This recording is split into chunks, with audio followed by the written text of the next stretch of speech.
I feel like a rowdy 17-year-old. Why? Well, this brings back some serious memories. When I was 17 years old, shh, don't tell anybody. I did tell my banker eventually, because she was my banker for 35 years, so she retired. But I told my banker I was 18 years old and borrowed $1,100 to buy a 1979 Yamaha XS650. The actual twin to this bike, except for mine was burgundy, and it was the object of my lust and desire. And I took a bank loan out on it and rode the wheels off of it. And this is the best running 650 we've had. Check my YouTube channel. You'll see there's two black ones that we had that sold. One of them sold to one of our clients from Scotland who came over here.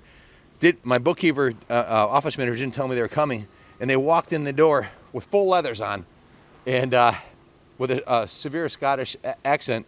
They made me watching this, and they're like, "We're here to pick up the 650," and they had flown in from Scotland, and they rode it to Canada to an F1 race. So, and then back down to, that was a 78. This is a 79. It had the original tires on it. I was like, guys, I didn't know you were going to ride this thing cross country. I think you should put some new tires on it first. They're like, don't worry about it. They hopped on and rode it to Canada and then back to Jersey and then shipped it to Scotland. So that one sold for $5,500.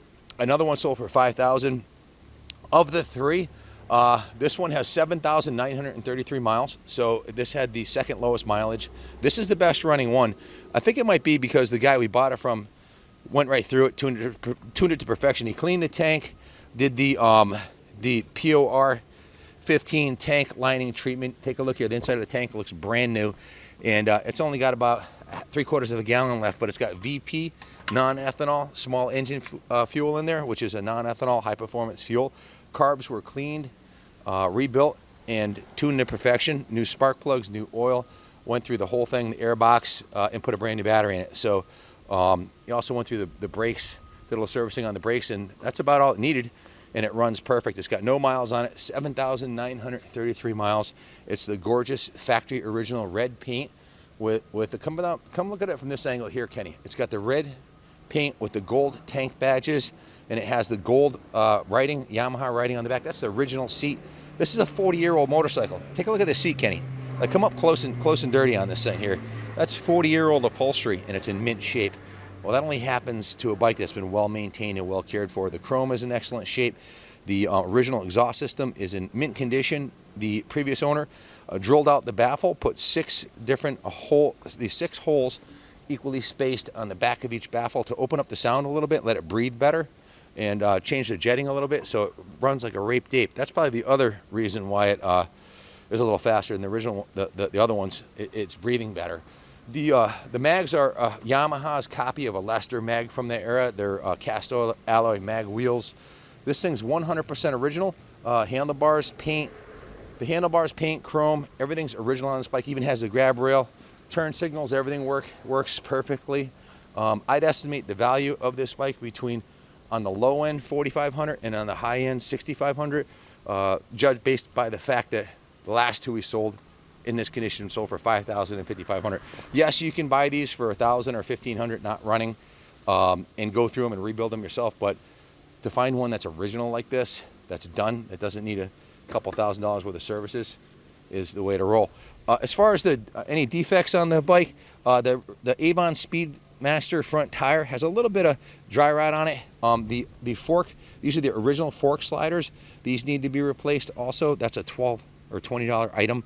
I would have done it ourselves, but we're backlogged big time, and we're doing the grand opening of the museum next month, so we're flat out doing museum details on the bikes and getting our museum bikes ready. The gauges are in beautiful shape. There's a little bit of patina on the switch housing.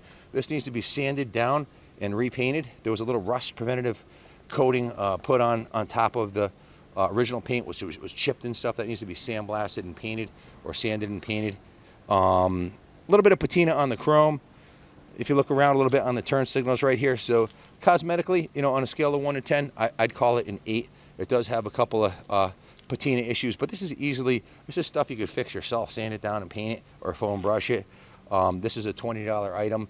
A set of tires will run you $250. They're matching Avon Roadrunners. The rear tire has about 90% tread on it. The front tire has about 90% tread. The Speedmasters Roadrunner tires were replaced at the same time, but they have a little bit better dry rot. They've probably been on the bike for, 8 or 10 years. So when I say dry rot, it's just checking on the side. I'm going to ride the thing. It doesn't scare me, but if you're going to ride it cross country, you might want to consider a new set of tires. So we recommend it. Is there anything you want to add about this bike, Kenny? Other than it's badass and your dad feels like a kid again riding it.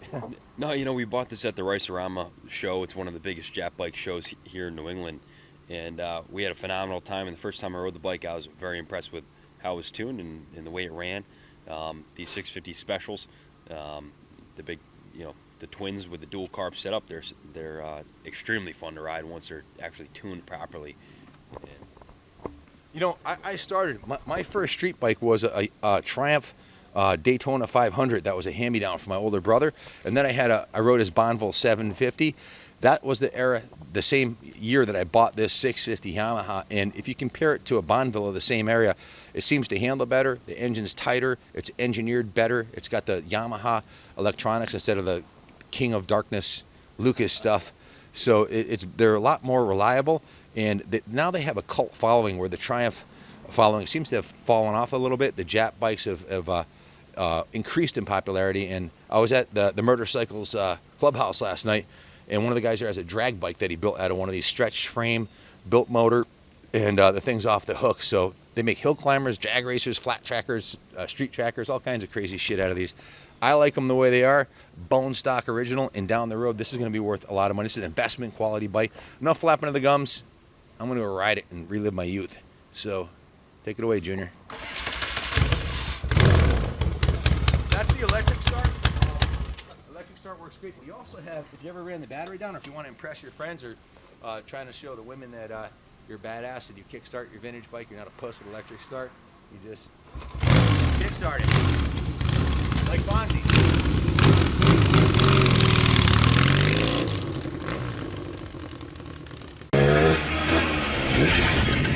Motorcycles, new or used, big or small, we buy them all. 1 to 1,000. Any make, model, or condition, give us a call.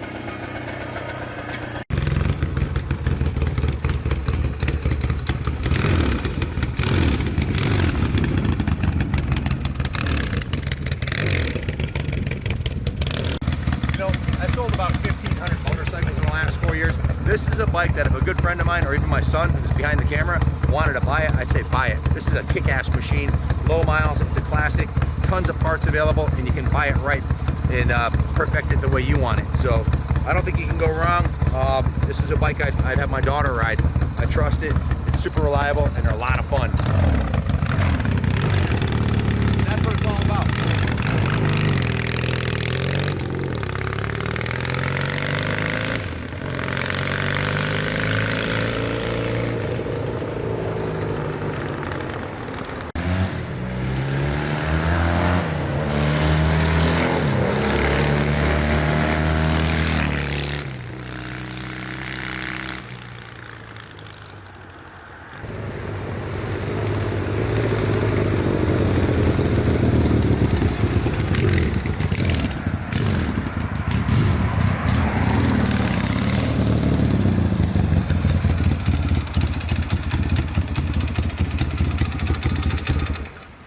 And affordable. What else do you need to know?